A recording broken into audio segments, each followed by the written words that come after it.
Jadi kula suwun mazhab Abil Hasan apa Asyadzili niku dipegang. Nah itu mazhab beliau itu implementasinya di teng kitab Hikam nih. Karena Hikam itu putu murid yang paling bisa mengimplementasikan, menjelaskan cara pandang mazhab Abil Hasan apa Asyadzili sing dados thariqah napa Syadziliyah. Terus ketiga, itu cara pandang itu detail. Detail itu jelimet.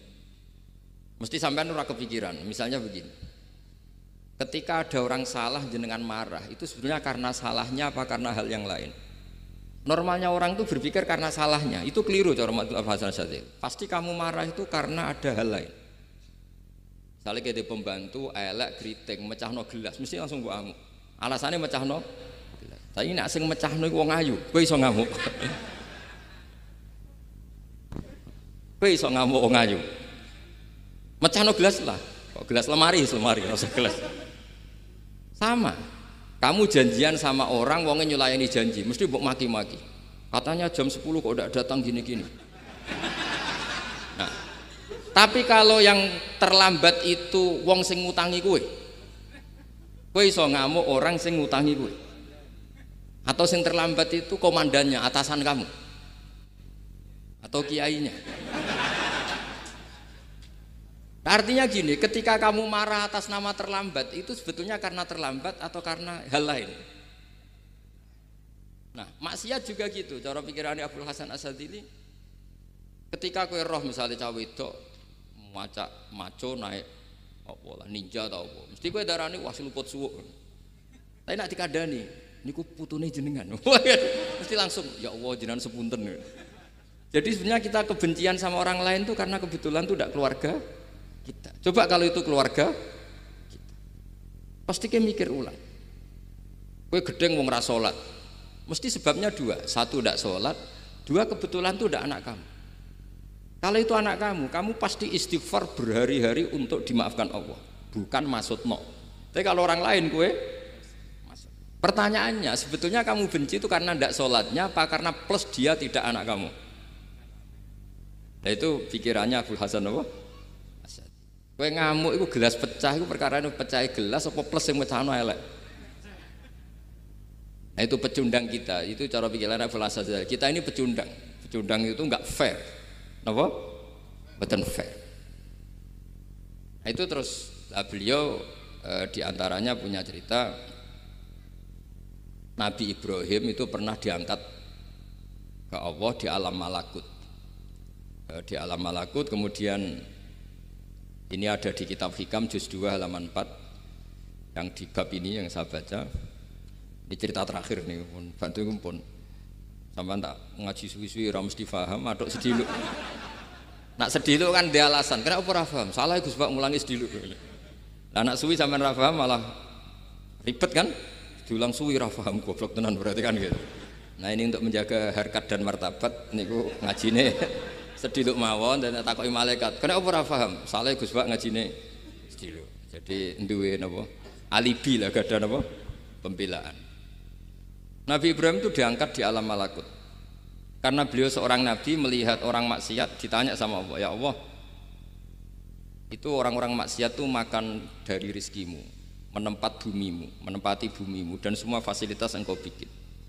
Lalu menurut kamu gimana Ibrahim? Ya bunuh saja, matikan saja. Sama Allah dituruti. Melihat lagi ada maksiat yang berbeda, selalu Nabi Ibrahim usul itu dimatikan. Jadi Ibrahim pernah jadi garis keras lagi, keras sekali. Lalu suatu saat Nabi Ibrahim itu disuruh nyembelih Ismail. Disuruh nyembelih apa? Ismail. Baru disuruh nyembelih Ismail, Nabi Ibrahim tanya, ini anak saya ya Allah, ini samratu fuadi, ini buah hati saya, kenapa engkau nyuruh menyembelih? Sejarah ngetikane pangeran, apa kamu tidak ingat ketika tak angkat di alam malakut beberapa hambaku kamu usul supaya tak bunuh? Cara Jawane, cara Jepone kowe ora rasane dadi aku iku pangeran sing gawe aku enak kowe usul-usul kon mateni jare. Saiki gentenan, saiki anakmu sembelih. Rumangsamu aku dadi pangeran gak sayang mbek kaula. Kowe tak dadekno nabi ku kon dakwah ora kon mateni. Nabi Ibrahim nangis. Nah inilah perbandingan bagi kita. Sebenarnya saat kita benci maksiat, itu sebetulnya di hati kita itu tidak hanya maksiat. Kita ada dak fairnya, plus itu dak orang yang terkait dengan kita.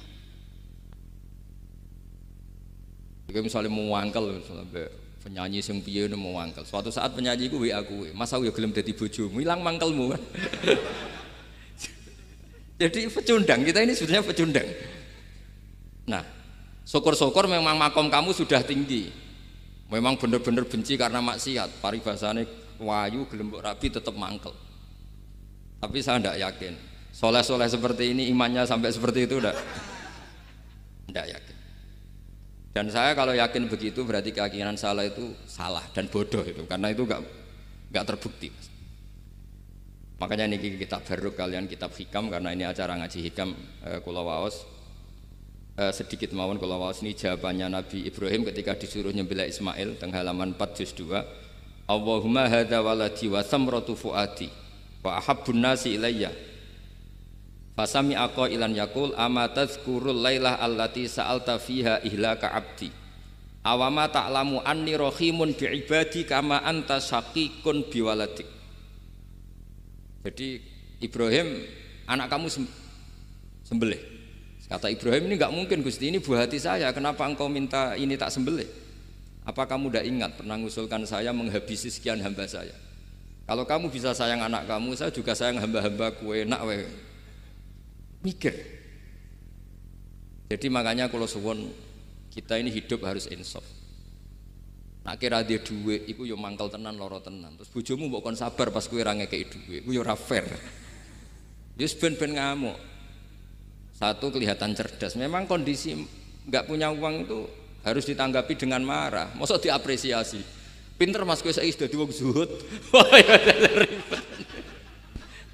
Wah, ya ribet kan. Wes jos Mas sampean. Saiki ra duwe duit, sampean dadi wong zuhud, wong waroi. Tapi do mati bareng saiki. Jadi sebetulnya Allah bikin emosi itu andaikan boleh dibahasakan wis dipikir. Walau la daf'uhin nasa ba'dhum bi ba'd la fasadatil ardh. Jadi bumi ini sebaiknya itu diisi dengan sekian perbedaan. Tapi tidak konflik loh, perbedaan dengan konflik itu beda. Saya ulang lagi, bumi ini sebaiknya diisi dari sekian apa? Perbedaan, karena justru itu bagus. Saya itu berkali-kali bilang, andaikan tidak ada pikiran kedua, ini dunia ini sudah rusak. Harus ada pikiran kedua. Misalnya ono wong kok terlalu apik mbek kanca, mesti bojone sambat. Wong gak men ngopi mbek kancane, ra tau ngapi mbek bojone. Tapi kalau ngopi mbek bojone terus, mesti kancane sing sambat. Wah, jok rabi lali kanca. Ribet. Manusa itu ribet. Kados kula dugi mriki ini hormat Gus Maksum. Nggih mungkin tok ganjaran. Tapi untuk dosa sithik-sithik ninggal pondok. Jadi ya sudah. Ya mau tidak mau karena memang hidup itu tidak banyak pilihan. Ada orang sering ibadah di masjid sholat itu ya bagus, tapi dia pasti tidak baik dalam sistem sosial. Umpama wong soleh kabeh ning masjid itu donya akeh sing mati. Karena tidak ada tim SAR paling murah. Loh iya kan, wong kecelakaan itu penolong pertama itu orang yang di masjid apa sing tukang ning dalan-dalan. Artinya sing ning masjid iktikaf mesti ra duwe ganjaran nulung wong kecelakaan. Artinya ada kebaikan yang pasti nggak bisa dilakukan orang yang sedang di masjid. Andai kan yang di jalan tuh orang-orang soleh itu wah dunya sebaldatun thayyibatu wa rabbun ghafur. Loh ya betul, Nabi pernah ditanya sahabat, ya Rasulullah kita ini senengane ngegeng di jalan. Ya kata Nabi ya sudah nggak apa-apa, asal a'tut thoriq haqqaha, ya kamu memberi haknya jalan. Apa itu? Amar ma'ruf nahi mungkar. Maksudnya nahi mungkar gini. Misalnya di bus itu ada orang soleh mayoritas, itu sing nyopet ya wedi, mergo mesti ditabuki wong akeh. Kalau yang di perapatan wong soleh kabeh, sing beda wedok ya isin. Mergo sing perapatan wong soleh kabeh. Nah, masalah iki ra soleh kabeh, kemari ribet kan gak soleh kabeh. Jadi sebetulnya Indonesia itu aman kalau yang di jalan tuh soleh semua, karena perempuan lewat gak diganggu, ada copet gak berani, semuanya aman. Maka di Islam itu menyebut kebaikan itu jumlahnya banyak sekali. Tidak bisa kamu wah hebat-hebatnya wong sing ning masjid terus, tidak bisa seperti itu. Andai kan semua orang di masjid, nah ono kecelakaan pertama yang nolong siapa? Nah ono wong golek alamat tuh takok sapa kabeh ning jero masjid. Ribet kan?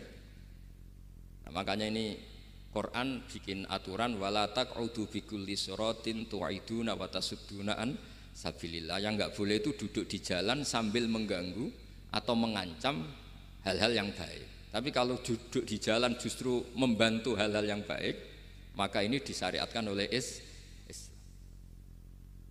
Jadi ini kita harus mulai mikir ya. Jadi walhasil ngendikane kitab hikam, bayangkan yang maksiat itu anak kamu, istri kamu. Pilihan kamu itu memaafkan dan minta dimaafkan oleh Allah. Tapi ketika orang lain kamu minta supaya dilaknati Allah, ini tidak fair. Sehingga kita diajari guru-guru kalau minta ampun ighfirli wali walidayya wali jami'il muslimina wal muslimat. Masih dikata wali jami'il muslimina wal muslimat wal mu'minina wal mu'minat. Itu filosofi yang luar biasa, kata jami, semuanya ya Allah engkau maafkan. Bukan keluarga saya tok, siapapun yang berkontribusi terhadap Islam ini engkau maafkan. Begitu juga di muqaddimah khutbah kula suwun harus ditradisikan wala alihi wa sahbihi ajmain. Kata ajmain ini kata pembeda. Mungkin orang baca hanya rutin, tapi kita yang nekuni ilmu, ajmain ini kata kunci. Fa inna ahlas syiah akramu sahabiyan wa ahanu sahabiyan akhir. Tradisi madhab syiah itu apa? Ada sahabat yang begitu dimulia-muliakan berlebihan kayak Sayyidina Ali, dan ada yang dihinakan kayak Abu Bakar dan Umar. Lalu pembedanya dengan ahli sunnah apa? Kita menghormati sahabat wa sahbihi ajmain. Jadi hadhil kalimah kalimatun fariqah. Ini kalimah pembeda. Jadi ajmain mboten kalimah rutin terus ono jimate ono kasiate niku mboten.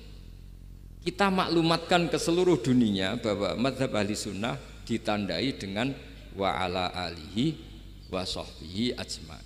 Makanya dawuh Mbah Hasyim wa nukrimu ahlal bait wa nukrimu jami'a ashab Rasulillah sallallahu alaihi wasallam. Jadi wa nukrimu jami'a ashabi Rasulillah sallallahu alaihi wasallam. Ciri utama mazhab ahli sunnah apa? Menghormati keluarganya Nabi dan menghormati seluruh, ada kalimat apa? Seluruh sahabat. Jadi kata ajma'in itu kalimatun fariqah atau kalimatul fasl. Kalimat yang membedakan mana madhab syiah dan madhab ahli sunnah napa? Itu kalau jenengan ngaji teng Gus Maksum napa teng Kiai Haji Maksum, di antara madhabnya sinten? Nabi Ibrahim yang diceritakan Abdul Hasan napa? Asyadili, kebencian kepada maksiat, kita semua pasti benci maksiat. Tapi enggak fair kan, yang satu kamu laknati, yang satu kamu doakan. Ujung-ujungnya apa? Ada unsur hadun nafsi. Kalau yang terkait dengan jenengan mbok dongakno di sepuro, nah yang enggak ada terkait mbok pasutno. Ini kan tidak fair, padahal sama-sama apa? Maksiat. Kalau suwun polemik tentang ketentuan gimana hukumnya ziarah kubur, ya hukumnya baik karena mendoakan atau memintakan ampun untuk yang mati, bukan meminta sama yang Dawuh Sayyid Muhammad kena ora percaya rungokno. Wong didelok kok ado, ora didelok kok ado pancen ya ngeri kan. Pathoke diusap-usap. Bariku ndonga, delok kok ado kan iku njaluk kuburan. Padahal mayite ngeluh. Ngeluhe perkara mau. Kadang nek sing kiyaine rapati iso ngaji sampean ingkana. Wali kok diarani napa? Ya Allah, jika mayit ini, andekan mayit ini baik, maka dan andekan tidak. Lu cara kowe dadi mayite. Bocah ora jelas. Mayit. Nah, makanya ini cobalah kalau sholat jenazah tidak apa-apa doa itu karena sanatnya seperti itu. Ya, kalau doa guru ya diatur-atur yang baik lah, langsung mawon ya ghafiratunu wal khotiat gini-gini. Saya mohon beliau amal baiknya jangan terima, amal buruknya jangan ampuni karena guru juga manusia tidak nabi. Boten terus apa? Pakai apa? Ingkana. Apa? Kita beruk. Nah, mulane itu setelah peristiwa ini Nabi Ibrahim menghentikan faman tabi'ani fa innahu minni wa man asoni fa innaka ghafurur rahim. Ya Allah, orang yang ikut saya ya pasti bagian dari saya. Artinya harus berhak mendapat syafaat. Tapi orang yang sedang tidak taat sama saya, kula suwun beri hak untuk tobat. Jadi ghafur itu artinya ya kasih waktu lah Gusti untuk tobat. Sehingga umat ini enggak berhenti berharap supaya yang sedang maksiat pun kita selalu berharap suatu saat pasti tobat. Kita berharap la'allahum yarji'un, la'allahum yantahun. Quran sendiri menghadapi orang-orang maksiat masih selalu diberi harapan la'allahum yarji'un, la'allahum yantahun. Ya tentu dengan sekian mauidhah, sekian hikmah, sekian amar ma'ruf nahi mungkar. Yang jelas kita sebagai ahlul ilmi ini tidak punya sanad model keras. Karena semuanya ini proses. Sama nggak bisa niru Nabi itu kan dulu perang Gus. Loh Nabi perang dulu itu enak. Enaknya itu Nabi mesti bener, musuhnya mesti salah. Itu Abu Jahal CS. Saiki kowe perang kowe ora mesti bener. Musuh ora mesti salah. Terus kok ape tegas piye oleh tegas wong padha ora jelas. Riyen tegas kan gampang, Nabi mesti bener, musuhnya mesti salah. Kan penak. Lah sampean, wah sampean masih macake santri ngene. Cara tukaran mbek tanggamu ora mesti tak bela. Ya mergo ora mesti bener. Wong bapak anak cerita kula, ana imam masjid sepuh, istiqomah geger mbek pengurus takmir. Ya kadang bener sing canom-nom. Kaya imam masjid sing sepuh iku ndekne wong paling sepuh kudu dadi imam terus jare bapak. Iku istiqomah apa mau digenteni wong liya. Itu banyak alumni sarang, alumni Pelosok Lirboyo nganggur gara-gara sing tua iku mau digenteni. Nah, tapi misalnya kok sing nom ambisi ya salah, wong ana sing sepuh kok sing nom ambisi hidup itu udah banyak pilihan. Artinya gini loh, di wilayah istihad, di wilayah mikir itu potensi salah itu ada. Ya wow, kayak nak abot keluargamu mesti sering ninggal bojo. Nak abot bojo mesti mengabaikan ibu kamu, saudara kamu. Nak ngono sing imbang Gus. Rai-rai pas-pasan wangel imbang. Ndak segampang itu ngelola keseimbangan itu ndak gampang. Karena hidup tuh wakana bena dzalika qawama itu ngukurnya ndak gampang. Kalau sampean sholat soft awal terus, ini ada ulama yang kritik meskipun sholat awal paling apik. Kowe iku sapa kok ngarep terus koyok paling bener. Jebule kok ngarep jebule salah. Lah yo kan kuatah. Orang maksa sholat awal terus nang Mekah, jebule salah. Jadi ono juga wali yang kalau sholat itu nggak gurih, ditakoki, kenapa kowe sering nggak gurih? Aku iku isin, madhep pangeran kok hebat wae kok ngarep. Banyak juga cara pandang ini karena wilayah istihad. Napa wilayah napa?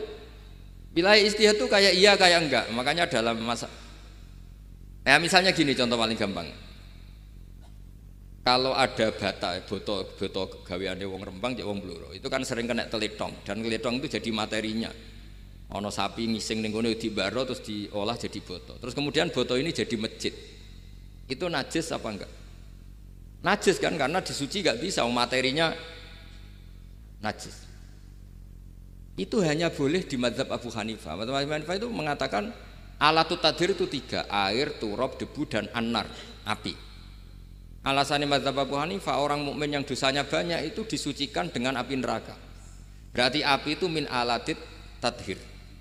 Sebab itu boto yang sudah dibakar itu otomatis suci.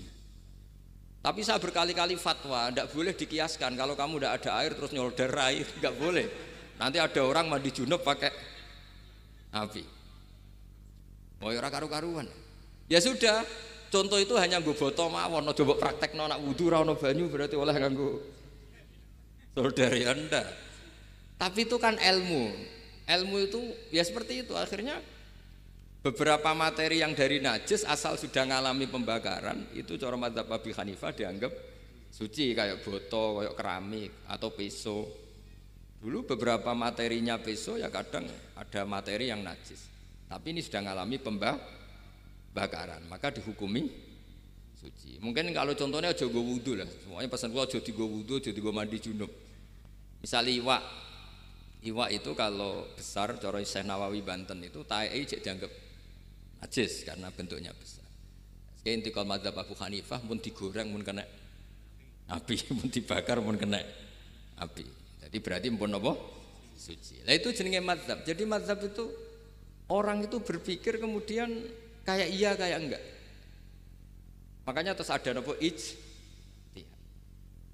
Nah, makanya dalam ranah ijtihad itu orang enggak boleh saling menyalahkan. Ya sudah itu sama-sama mungkin.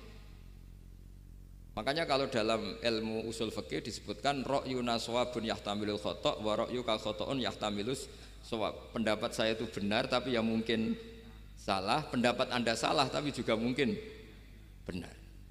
Ini yang menjadikan ahli sunnah wal jamaah itu fleksibel. Fleksibel itu rileks. Karena di luar masalah usuluddin, masalah tauhid, itu ya mesti begitu.